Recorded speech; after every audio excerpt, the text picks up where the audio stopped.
अस्सलामुअलैकुम। कैसे हैं आप सब? आई होप कि आप सब ठीक होंगे। आज की हमारी वीडियो का मौजू है HCF by common factor method. हम एक एग्ज़ाम्पल ले लेते हैं। Find HCF of 24 and 30। हमने सबसे पहले इनके फैक्टर बना लेने हैं। हम सबसे पहले 24 के फैक्टर बनाएंगे। 24 के फैक्टर्स 1 मल्टीप्लाई बाय 24 यानी 24 किस किस के टेबल में आता है। 2 मल्टीप्लाई बाय 12, 2 12 are 24। उसके बाद देखें 3 के टेबल में भी 24 आते हैं। 3 8 are 24। उसके बाद 4 के टेबल में भी आते हैं। 4 6 are 24। यहाँ पर आप देखें कि हम जब इस तरह तरतीब से फैक्टर बनाएंगे 1 2 3 4 और 6 के दरमियान यहाँ पर लास्ट नंबर भी सिर्फ 5 बचे हैं, तो इसलिए इसका मतलब है कि ये 24 इनके अलावा किसी और टेबल में नहीं आएगा। तो हम यहाँ पर लिखेंगे द फैक्टर्स ऑफ 24 आर।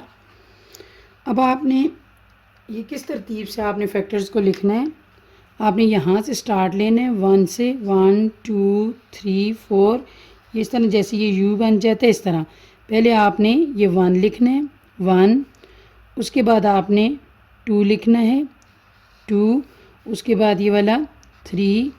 उसके बाद 4। उसके बाद यूँ जाना है 6 8 12 24। ये हमारे पास 24 के फैक्टर्स हैं। अब हम लोग आगे बनाते हैं फैक्टर्स 30 के। पहले 24 था, अगला हमारे पास 30। 1 से हम स्टार्ट करेंगे और 1 जो है वो हर नंबर का फैक्टर होता है, चाहे वो प्राइम नंबर हो चाहे कोई भी नंबर हो। 1 30s are 30। 2 में भी आता है। अगर आपको ये पता ना चल रहा हो किस टेबल में आता है तो डिविजिबिलिटी टेस्ट पे हमने अपनी वीडियोस बना रखी हैं, काइंडली आप विजिट करके उनको देख लें। 2 15s are 30।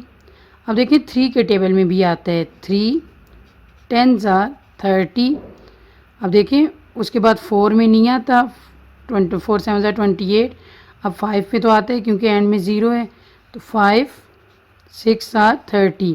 अब आप मज़ीद फैक्टर ढूंढने से पहले यहाँ पर आपने देखना है कि 5 और 6 के दरमियान कोई भी नंबर नहीं बचा, तो इसका मतलब है ये और किसी टेबल में नहीं आएगा। इसके फैक्टर्स जो हैं यही हैं 1 2 3 5 6 10 15 और 30। आपने यहाँ पर लिख लेने हैं द फैक्टर्स ऑफ 30 आर। कौन कौन से फैक्टर हैं? 1 2 3 5 1 2 3 5 6 10 15 और 30। अब उसके बाद आपने देखना है कि इनमें दोनों के फैक्टर्स में कॉमन फैक्टर कौन कौन से हैं। यहाँ पर आप देखें कि कॉमन फैक्टर कौन कौन से हैं। ये देखिए 1 दोनों में कॉमन है। उसके बाद 2 दोनों में कॉमन है। उसके बाद 3 दोनों में कॉमन है। 4 इसमें है मगर इसमें नहीं है, लेकिन 6 दोनों में कॉमन है। हमने ये ले लिए इसके कॉमन। अब देखें 8 इसमें है, इसमें नहीं है। 12 कोई भी आगे नंबर जो है वो कॉमन नहीं आ रहा, तो हम लिखेंगे common factors of 20 and 30 is equal to 1 2 3 6। ये एक नंबर कॉमन थे 1 2 3 6 हमने लिख लिए। उसके बाद अब आपने देखना है कि जो कॉमन फैक्टर्स हैं, HCF का मतलब है हाईएस्ट कॉमन फैक्टर।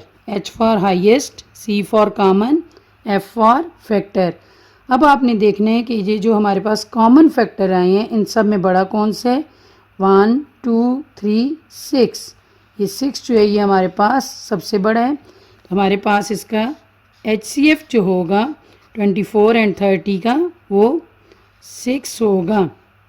यहाँ पर मैं आपको अपना आंसर चेक करने का एक और तरीका बताती हूँ।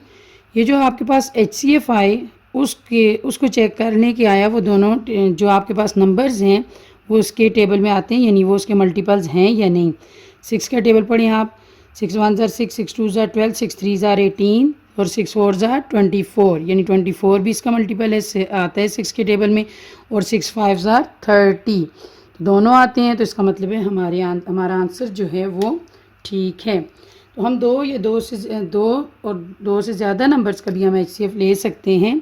जिस तरह हम लोग एक और एग्जांपल ले लेते हैं, find the factors of 12, 18 and 42। इसी तरह से हम इसके फैक्टर्स बना लेंगे। 2 से ज़्यादा नंबरों का भी आप ले सकते हैं HCF। The factors of 12 are, फिर उसके बाद हम 18 के बनाएंगे।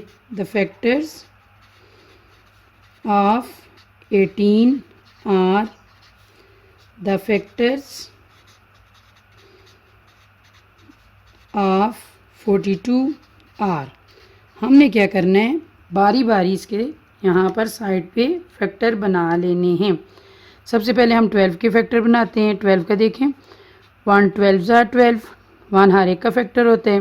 2 के टेबल में भी आता है 2 6 ज़ार 12, और 3 के टेबल में भी आता है 3 4 ज़ार 12। 3 और 4 के दरमियान यहाँ पर कोई भी नहीं नंबर बचा, तो अब आप देख लें कि इसका फैक्टर जो है यही है 1 2 3। इसके कौन से फैक्टर हैं आपके पास, ये 1 2 3 4 6 12, ये आगे 12 के फैक्टर। अब आगे हम 18 के फैक्टर बनाते हैं। 1 18 ज़ार, 2 के टेबल में भी आता है 2 9 ज़ार, और 3 के टेबल में भी आता है 3 6 ज़ार। तो अब देखें 4 में भी 18 नहीं आता, 5 में भी नहीं आता, 3 और 6 के दरमियान हमारे पास नंबर सिर्फ 2 ही बचे हैं, तो इनमें नहीं आ रहा। तो अब इसका मतलब है इसके फैक्टर जो होंगे यही होंगे 1 2 3 6 9 और 18। यानी 18 के फैक्टर कौन कौन से हैं, 1 2 3 6 9 और 18, ये हमारे पास आ गए 18 के फैक्टर। अब आखिरी जो हमारे पास नंबर रह गया 42, हम इसके फैक्टर बना लेते हैं। 42 किस किस के टेबल में आता है, 1 42 ज़ार 2 2 2 ज़ार 4 और 2 1 ज़ार 2, यानी 2 21 ज़ार। उसके बाद 3 3 10 ज़ार 30, तो 3 4 ज़ार 12, यानी 3 14 ज़ार। अब उसके बाद 4 में भी नहीं आता, 4 10 ज़ार 40 हो जाता है, 5 में तो आएगा नहीं, आखिर में 2 है। उसके बाद 6 में देखते हैं 6 7 ज़ार 42। अब देखें यहाँ पर 6 और 7 के दरमियान यहाँ पर कोई भी नंबर नहीं बचा, तो हमारे पास इसके फैक्टर जो है यहाँ से हमें पता चल जाता है कि मज़ीद फैक्टर नहीं बनेंगे। से जब आप ये आखिरी नंबर यहाँ पर लिखें तो अगर उनके दरमियान नंबर कोई नहीं बचता तो इस पर इसके मज़ीद फैक्टर नहीं बनेंगे। अब हमारे पास 42 के जो फैक्टर हैं वो हैं 1 2 3 6 7 14 21 और 42। अब आपने क्या करना है कि आपने देखना है कि इसके कॉमन फैक्टर्स कौन कौन से हैं। Common factors of 12 18 and 42 is equal to. अब आपने यहाँ पर देखने के कॉमन फैक्टर कौन कौन से हैं। देखिए यहाँ पर ये 1 सारों में कॉमन है, उसके बाद आपके पास 2 भी इनमें कॉमन है, उसके बाद इनमें आपके पास 3 भी कॉमन है, उसके बाद 4 इसमें है मगर इन दोनों में नहीं है, लेकिन 6 तीनों में कॉमन है, आप इसको भी कॉमन में ले लें। अब उसके बाद देखें 12 भी ये रहता है 4 और बाकी ये, यानी यहाँ पर से 4 और 12 बच गए, तो बाकी इनमें कोई भी नंबर जो है वो कॉमन नहीं है। हम ये नंबर यहाँ पर लिख लेते हैं कौन जो कॉमन आए हैं, 1 2 3 और 6।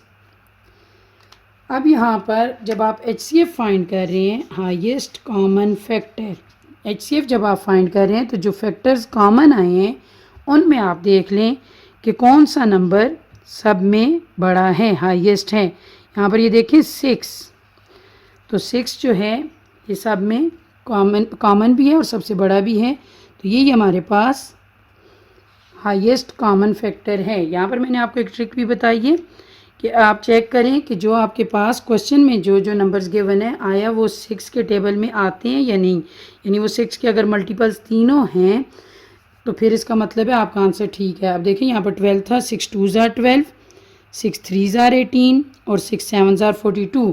ये तीनों नंबर्स जो हैं वो 6 के मल्टीपल्स हैं, तो इसका मतलब है हमारा आंसर ठीक है। अगर कोई ऐसा नंबर आपके पास यहाँ पर आ जाए जिसके मल्टीपल्स वो क्वेश्चन वाले ना बन रहे हो तो आप समझ लें कि आपका आंसर जो है वो ठीक नहीं है। तो मुझे उम्मीद है कि आपको ये HCF by common factor method जो है वो बिल्कुल क्लियर हो चुका होगा। इंशाल्लाह अगली वीडियो HCF के बारे में एक और वीडियो के साथ फिर हाज़िर होंगे। हमारी वीडियोस को लाइक करें, शेयर करें, कमेंट्स भी करें और काइंडली अगर हो सके तो हमारे चैनल को ज़रूर सब्सक्राइब करें। Thank you so much.